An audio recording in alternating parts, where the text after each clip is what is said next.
আসসালামু আলাইকুম এভরিওয়ান, কেমন আছেন সবাই? আজ অ্যাডোবি ইলাস্ট্রেটর দ্বিতীয় ক্লাস আমরা শুরু করতে যাচ্ছি। অ্যাডোবি ইলাস্ট্রেটরের সিরিজ টিউটোরিয়ালের প্রথম টুল নিয়ে আলোচনা। তাহলে চলুন কথা না বাড়িয়ে স্ক্রিনে চলে যাই। অ্যাডোবি ইলাস্ট্রেটরে বিভিন্ন ইন্টারফেস সম্বন্ধে আমরা দেখে আসি। প্রতিটা সফটওয়্যারে ওপেন করার বাদে এখানে ফাইল, এডিট বিভিন্ন অপশন থাকে, সেগুলোকে আমরা ফাইল মেনু বা মেনু বার বলে থাকি। তার নিচে যে অপশনটা আছে, নিচের অংশটা হচ্ছে গিয়ে অপশন বার। এখানে বিভিন্ন অপশন থাকে যেগুলো নিয়ে আমরা কাজ করি, কাজের প্রয়োজনে ব্যবহার করা হয়।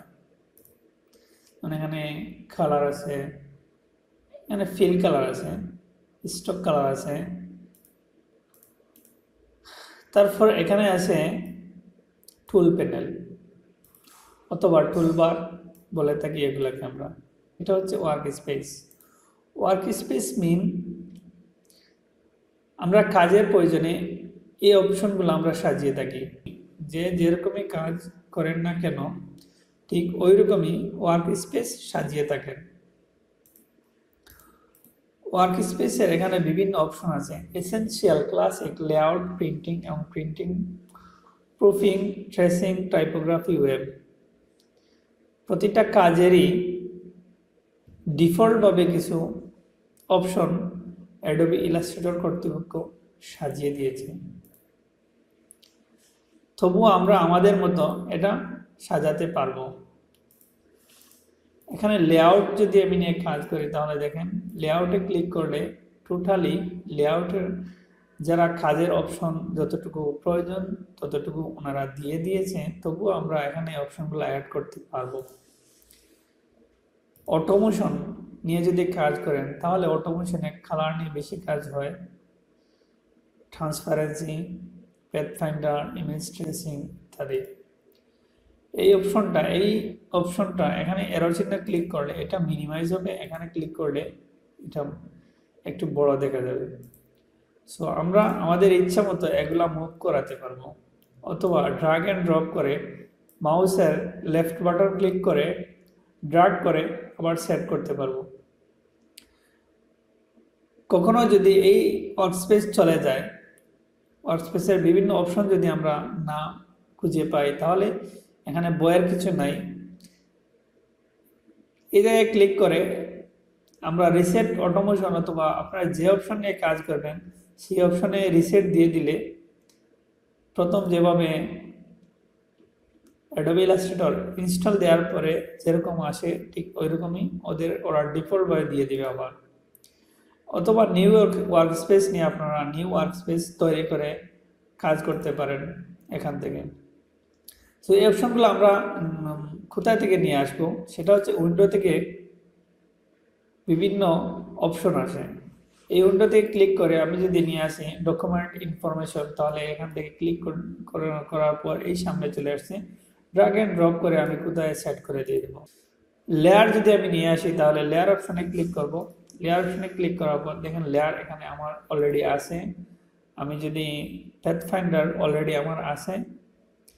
কালার গাইডে যদি আমি ক্লিক করি দেখেন কালার গাইডটা আমার এখানে অলরেডি আছে।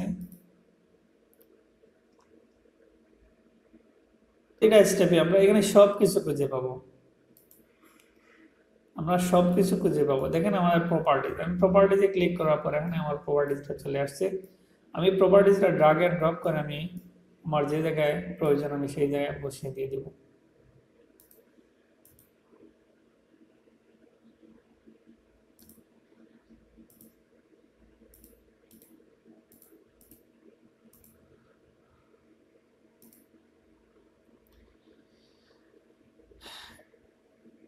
টুল প্যানেল এখানে সেট করে রাখা যায়, অথবা এখান থেকে মুভ করে বাইরে নিয়ে আসা যায়। অনেক সময় টুল প্যানেলটা বাইরে চলে আসে, তখন অনেকে ভয় পেয়ে যায় এটা কীভাবে কী হবে। টুল প্যানেলে এখানে ড্র্যাগ অ্যান্ড ড্রপ করে আবার এই জায়গায় সেট করে দিতে পারবো। ঠিক তদ্রুপ ডকুমেন্টও আমরা এখান থেকে মুভ করে সামনে নিয়ে আসতে পারবো, আবার ড্র্যাগ অ্যান্ড ড্রপ করে এখানে বসে দিতে পারবো। এখন হচ্ছে এটা হচ্ছে tools, move tools, selection tools. Selection টুলের এখানে যদি আমি মাউস কার্সার রাখি তাহলে দেখা যাচ্ছে এখানে শর্টকাট কি আসছে, এখন বিটা যদি আমি চাপ দিই তাহলে আমার যে টুলটা আমি পেয়ে যাবো সেটা হচ্ছে সিলেকশন টুল। সিলেকশন টুল হচ্ছে সিলেক্ট করা, কোনো কিছু সিলেক্ট করার জন্য যে টুলসটা আমরা সবচেয়ে বেশি ব্যবহার করি সেটা হচ্ছে সিলেকশন টুল। অ্যাডোবি ইলাস্ট্রেটরে সিলেকশনের জন্য দুইটা টুল ব্যবহার করা যায়, একটা সিলেকশন টুল আর একটা হচ্ছে ডাইরেক্ট সিলেকশন টুল। তো আমরা সিলেক্ট টুল এখন স্মল ওয়ার্ল্ডটাকে যদি আমি মুভ করতে চাই, আর্টবোর্ডের বাইরে নিয়ে যেতে চাই, তাহলে অবশ্যই আমার সিলেকশন টুলের প্রয়োজন। অ্যাডোবি ফটোশপে লেয়ার গ্লাস সিলেকশনের মাধ্যমে আমরা সিলেক্ট করে থাকি। আর এখানে হচ্ছে আমি যদি তিনটা অবজেক্ট ধরেন, এই দুইটা অবজেক্ট যদি আমি সিলেক্ট করি, সিলেক্ট টুল সিলেক্ট করে আমি যদি এভাবে ড্র্যাগ করে যদি আমি সিলেক্ট করি তাও সিলেক্ট হয়ে যাবে কোনো সমস্যা। তারপর ইলাস্ট্রেটর এবং ফটোশপের ফাইল সাইজের মধ্যে কিছু পার্থক্য আছে। আমি যখন সেভ এজে ক্লিক করছি তখন এখানে এআই, পিডিএফ এবং ইপিএস। আমরা মূলত এডিটেবল ফাইল হিসেবে এআই, পিডিএফ, ইপিএস সেভ করব, যেটা ফটোশপে পিএসডি হিসাবে সেভ করে থাকে। আমি এআই ফাইলটা সেভ করে দিলাম, দেখেন লোকেশন ডেস্কটপ দিয়ে দিলাম এখানে। কিন্তু আমি আমার এডিটেবল বা সোর্স ফাইল এখান থেকে সেভ করেছি, কিন্তু জেপিজি এবং পিএনজি ফাইল এই জায়গায় কোনো অপশন পাই নাই। জেপিজি অথবা পিএনজি সেভের জন্য আমরা এক্সপোর্টে চলে যাব। এক্সপোর্টে যাওয়ার পর এখানে তিনটি অপশন আছে। Export as, save for web. ওয়েবের জন্য যখন কাজ করব,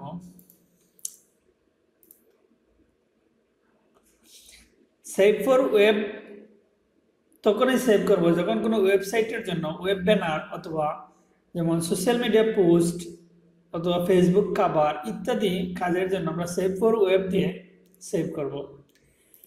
এক্সপোর্ট এসে যদি ক্লিক করি তাহলে আমরা এখানে দেখতে পাচ্ছি জেপিজি এখান থেকে সেভ করা যায়, পিএনজি সেভ করা যায়, পিএসডি সেভ করা যায়। এখানে জেপিজি সেভের জন্য যদি ক্লিক করি তাহলে এখানে ইউজ আর্টবোর্ড, ইউজ আর্টবোর্ডে ক্লিক করলে আমরা যে এই যে আর্টবোর্ডের ভিতরের ডিজাইনটা আমার সেভ হবে। এখানে অল এবং রেঞ্জ, অল রেঞ্জ মিন আমরা জানি যে অ্যাডোবি ইলাস্ট্রেটরে একাধিক আর্টবোর্ড নিয়ে কাজ করা যায়।